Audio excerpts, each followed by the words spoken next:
Une fois que nous sommes devenus enfants de Dieu, que notre cœur a changé, n'est-ce pas, les échelles de valeur changent.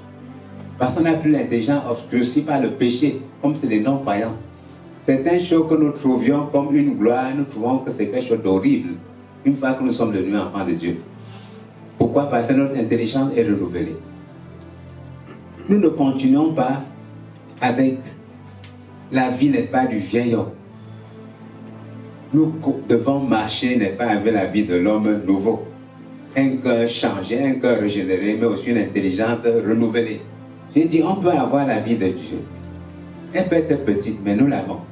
Mais notre manière de vivre, nos standards, nos choix, notre mode de vie, les choses auxquelles nous donnons la priorité, ça dépendra de l'état, n'est pas de notre intelligence. Si elle a été renouvelée ou non.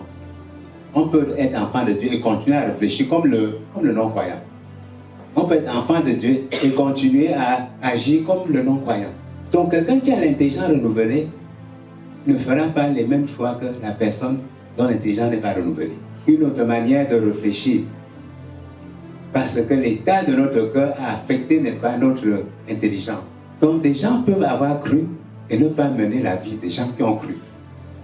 Parce que l'intelligence n'est pas renouvelée. Dans Romains chapitre 12, versets 1 à 2, je vous exhorte donc, frères, par les compassions de Dieu, à offrir vos corps comme un sacrifice vivant, saint, agréable à Dieu, ce qui sera de votre part un culte raisonnable. Ne vous conformez pas au siècle présent.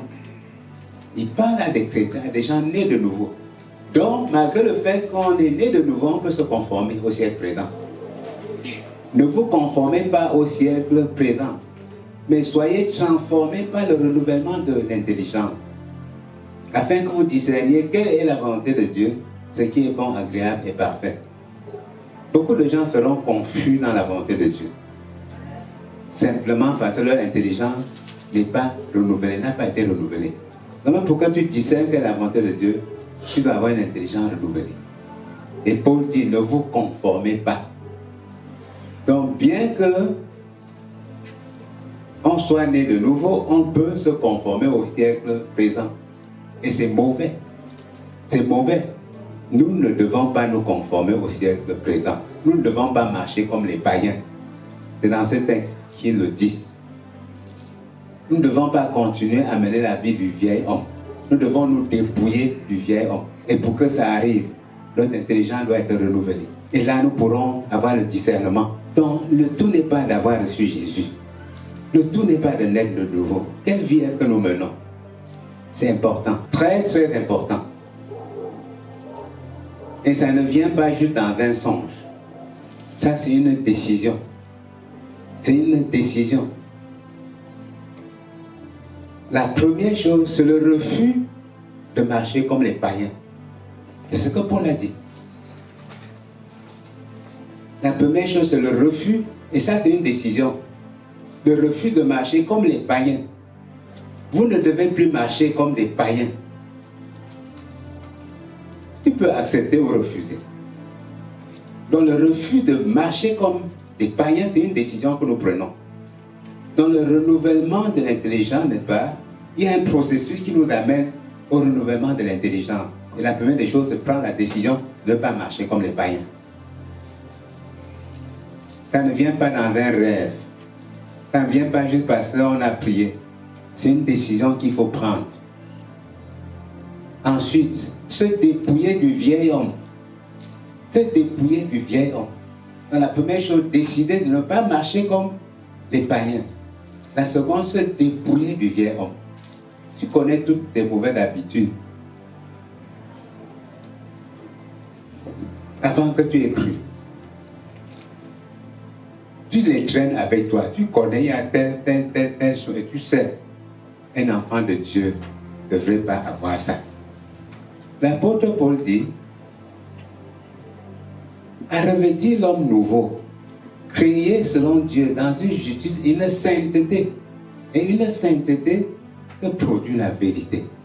Vous savez, ce monde est un monde de mensonges. Quelqu'un a dit le monde est fait de 99% de mensonges. Donc il faut prendre position, n'est-ce pas, pour la vérité. Parce que Dieu a créé l'homme nouveau dans une justice et une sainteté que produit la vérité. Il a se séparer du mensonge de ce monde, de toutes ces choses qu'on appelle la vanité. Donc, décider de ne pas marcher comme les païens, en ce qu'on ne se dépouiller du vieil homme, qui se corrompt par les combattives trompeuses. Il y a la cupidité, il y a la paresse, la gloutonnerie, l'ivrognerie, c'est autant de choses. Une fois que nous sommes venus à Christ, il y a un homme nouveau qui est né. Et tu dois marcher d'une manière agréable au Seigneur. Nous ne devons pas traîner, n'est-ce pas, la vie du vieil homme avec nous. L'homme nouveau est créé, n'est-ce pas, dans une sainteté, n'est-ce pas, une justice que produit, n'est-ce pas, la vérité, comme la Bible dit. Il faut souligner le mot sainteté. Saint signifie à part. Quand le Seigneur nous sauve, il nous transfère d'un royaume à un autre. Quand on regarde notre vie, on ne doit pas nous identifier à ceux qui sont encore dans le monde des ténèbres. Parce que nous marchons, n'est-ce pas, de manière différente.